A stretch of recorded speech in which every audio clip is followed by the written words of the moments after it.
pemirsa terdakwa kasus Kanjuruhan Abdul Haris dan Suko Sutrisno pagi ini akan menjalani sidang tuntutan di Pengadilan Negeri Surabaya. Sementara 3 terdakwa dari kepolisian rencananya juga akan menjalani sidang pemeriksaan saksi pada siang ini. Untuk informasi selengkapnya kita bergabung dengan Anwar Fuadi dari Pengadilan Negeri Surabaya. Selamat pagi Adi, seperti apa suasana di PN Surabaya saat jelang sidang tuntutan pada pagi ini? Ya, selamat pagi Gemma. Saat ini saya berada di depan ruang sidang Cakra Pengadilan Negeri Surabaya, yang mana ruang sidang ini akan menjadi tempat pelaksanaan sidang untuk kasus Kanjuruhan, baik untuk sidang tuntutan yang akan digelar pada pagi hari ini ataupun pemeriksaan saksi yang akan digelar nanti siang. Dan pagi ini kondisi di Pengadilan Negeri Surabaya ini sudah mulai ramai. Aparat kepolisian Polrestabes Surabaya ada ratusan personil, baik yang berseragam ataupun yang tidak berseragam, ini tadi sudah selesai melaksanakan apel untuk persiapan pengamanan persidangan yang berlangsung pada pagi hari ini. Sementara di area ruang sidang Cakra ini juga sudah dipasang sejumlah perangkat pengamanan dan juga keamanan begitu untuk menjaga kondusivitas dan keamanan selama pelaksanaan sidang pada hari ini.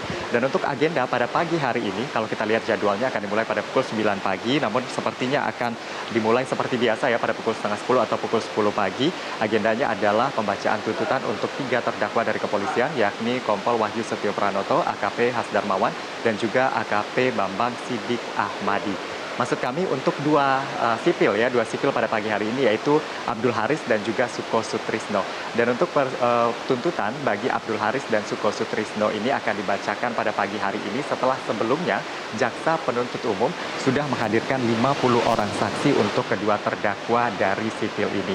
Dan terakhir pada Jumat pekan lalu, saksi yang dihadirkan ini ada saksi hukum pidana, lalu kemudian ada saksi mahkota yang mana Abdul Haris menjadi saksi untuk Suko Sutrisno, dan sebaliknya Suko Sutrisno ini juga menjadi saksi untuk Abdul Haris. Dan kemarin pada persidangan saksi mahkota ini, Abdul Haris menyampaikan beberapa poin begitu ya terkait dengan peristiwa 1 Oktober 2022 lalu di Stadion Kanjuruhan, yang mana ia menceritakan bagaimana kemudian prosesnya pertandingan setelah ada rekomendasi dari Polres Malang untuk memajukan pada pukul 15.30, namun tetap dilaksanakan pada pukul 20 waktu Indonesia Barat berdasarkan perintah dari PT LIB.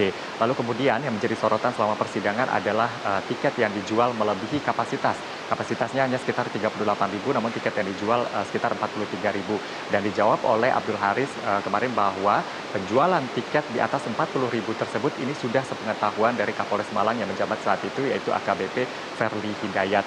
Dan pada sebelum menerima rekomendasi keamanan baik dari Polres ataupun dari Polda, Abdul Haris mengaku memang sempat ada permintaan begitu ya dari pihak Polres Malang untuk menjual tiket sesuai kapasitas di 38.000. Namun pada saat itu karena ini sudah disampaikan kepada Korwil Aremania dan juga ke sejumlah tempat penjualan tiket bahwa tiket yang dicetak 43.000, akhirnya ada penolakan begitu jika tiket tersebut dijual sesuai kapasitas atau dikurangi menjadi 38.000.